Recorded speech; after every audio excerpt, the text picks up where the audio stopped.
All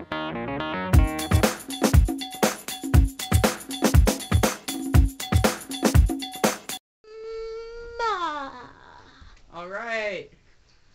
Hello. Hi. We've got me. And Pennyworth. me. What's my name? Jackal sauce. Okay. Well. Okay. And here, if you couldn't tell from the title, which I don't know why you clicked on this video without reading it, this is my Star Wars Episode 7 review. Star Wars Episode 7 review. Same thing goes. Spoilers, so if you haven't seen the movie, which if you haven't by February, go see it. We're gonna spoil the whole thing. So let's begin. Kylo Ren goes to the planet of Jakku and captures the rebel accomplice Poe, who has info on Luke Skywalker, who has apparently gone missing. So, the Force-sensitive Rey then goes and finds the droid that has this info on Luke Skywalker, BB-8. Finn, the pilot, who is part of the First Order, not the Emperor, totally different, they're all different. Just remember, Jack, they are different. They're all different. These two organizations are nothing alike. I mean, the main guy doesn't have a red lightsaber and have some ominously stupid mask. Not at all. No,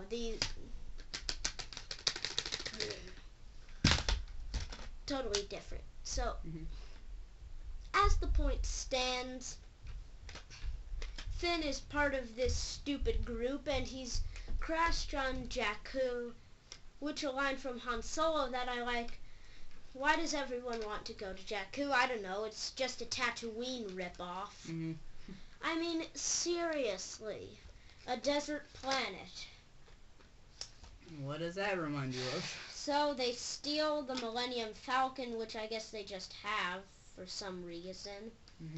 Even though it was Han's most valuable possession. It just happens to be there. Just happens to be there. So then, when they go to space, who do they meet, Jack? They meet Han, Solo, and Chewie. Yay. And just to be clear, we're trying to review this movie as a movie and not as a Star Wars movie.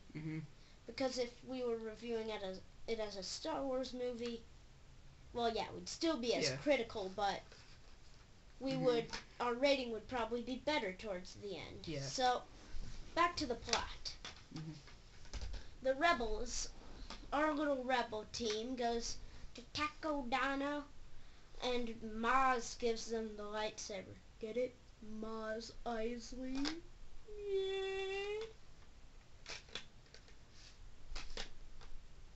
Yeah, okay. The First Empire Order comes to Takodana and kills people. They use the new Death Star in front of the witnesses of Takodana and destroy even more planets. And they're powered, and somehow the Death Star is powered by a sun. But it works because sci-fi explains everything. And trust me, when it's said in sci-fi, you know what you need to explain? Nothing.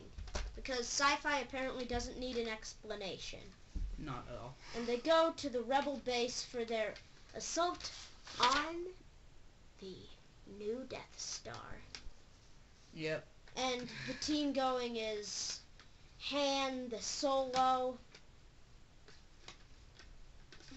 Finn, and Chewie, because Rey got captured. So, you want to basically finish off this? Yep. So, then, okay, the rest of the movie is just, it happens in a matter of minutes, or however long it took. It wasn't as spaced apart as the other parts of the series. But then, so what happens is we figure out Kylo Ren happens to be Han Solo's son. But who cares? Yeah, we didn't need to know that. We just made it for a dramatic scene when Han Solo is in front of Kylo Ren, and they're having a father-son moment, and then Kylo Ren decides to, kill Han Solo. You should have seen it coming. You were on Mhm. a bridge that led to the center of the planet, and there was no restrictions. Yep. Just should have seen it coming. Then there's the only lightsaber fight in basically the whole movie happens to be in between Rey, Finn, and Kylo Ren. And then the Death Star blows up. Then what happens is Rey goes to be trained by Luke on the planet that he was at. Which is apparently a nice Hawaiian beach. Mm-hmm. And now, we must warn you of the most dangerous part of this whole review. Yep. For the faint of heart, turn away, because we are about to give our opinions! Dun dun dun. Go away. Just walk away. Okay, so now I shall start with opinions. So first of all, the crossguard is the stupidest lightsaber design ever.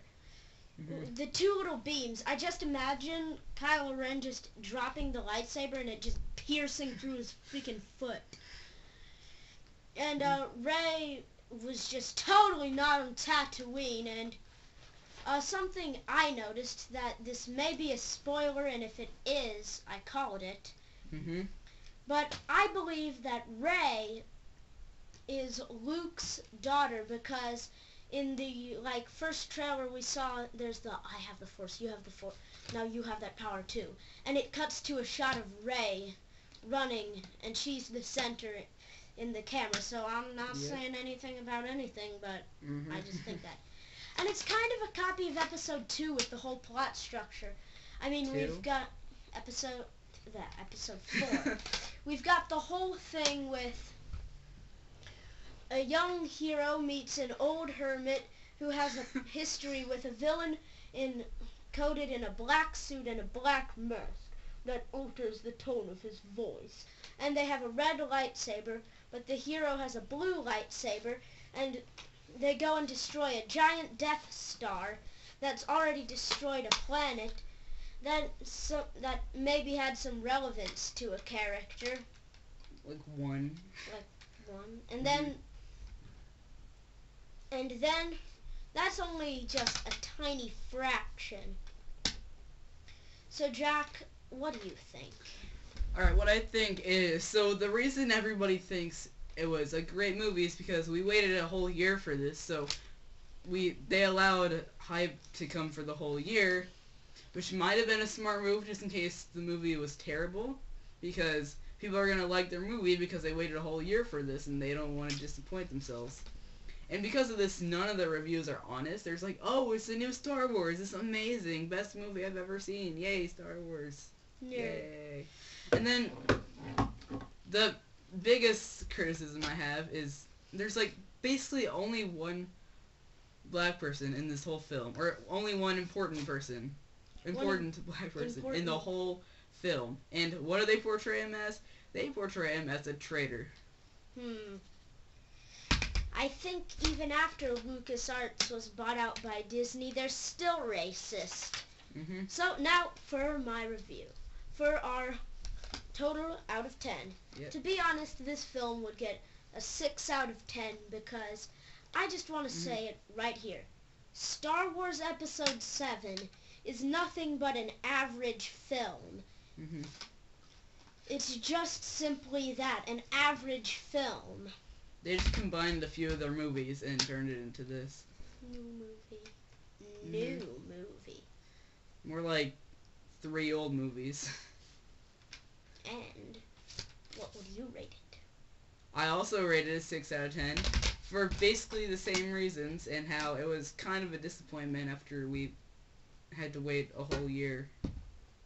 Yeah. So, to be honest, Star Wars Episode 7 gets a 6 out of 10, and this is Pennyworth, and he is Jackal Sauce. Bye. I don't say my name. Bye.